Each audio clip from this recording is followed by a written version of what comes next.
क्या होगा अगर पूरी दुनिया से ह्यूमंस गायब हो जाए तो? अगर ऐसा सच में कभी हुआ तो कुछ ही घंटों के अंदर दुनिया भर में जितने भी लाइट्स होंगी वो धीरे धीरे बंद हो जाएगी, क्योंकि जितने भी पावर प्लांट्स होंगे उनका फ्यूल पूरा खत्म हो जाएगा। इसके अलावा जितने भी पालतू जानवर होंगे उन्हें खाना और सही से केयर नहीं मिलने की वजह से कुछ ही दिनों में मर जाएंगे। दूसरी ओर पूरी पृथ्वी पर जितने भी पावर प्लांट्स मौजूद है वो खुद से ही सेफ्टी मोड में चले जाएंगे, लेकिन ज्यादा दिन तक अगर उन्हें मेंटेन नहीं किया गया तो 1 महीने के अंदर न्यूक्लियर पावर प्लांट्स में जो कूलिंग वाटर है वो इवेपोरेट हो जाएगा और दुनिया भर में कैटास्ट्रोफिक एक्सप्लोजन होने लगेंगे। 1 साल बाद जितने भी सैटेलाइट्स है वह एक एक करके धरती पर शूटिंग स्टार की तरह गिरने लगेंगे और करीब 1 लाख साल बाद पृथ्वी पर इंसानों द्वारा बनाई गई जितने भी चीजें होंगी वो अपने आप मिट जाएंगी और सिर्फ स्टोन से बने हुए कुछ ही स्ट्रक्चर बचेंगे, जैसे पिरामिड और ग्रेट वॉल ऑफ चाइना। और ह्यूमन सिविलाइजेशन की बची हुई आखिरी निशानी सिर्फ वॉयेजर 1 में रखा हुआ गोल्डन डिस्क होगा। आपने ज्यादातर प्लेन में सफर करते वक्त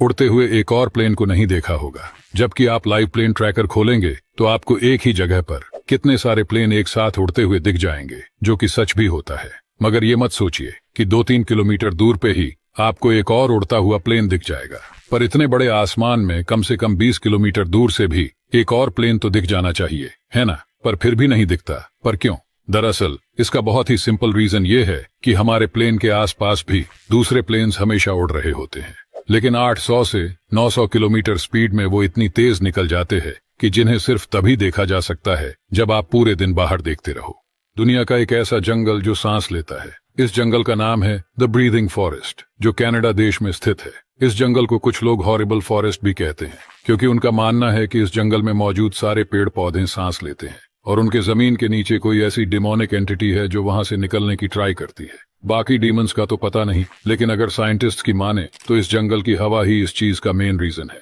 जिसकी वजह से ये सांस लेती है। दरअसल तेज हवा के चलते यहाँ के पेड़ जमीन से थोड़ा उखड़े हुए थे और बाद में जब भी हवा चलती है तो ये सारे पेड़ हवा के कारण उखड़ने की कोशिश करते हैं और इसी कारणों की वजह से इसे द ब्रीदिंग फॉरेस्ट कहा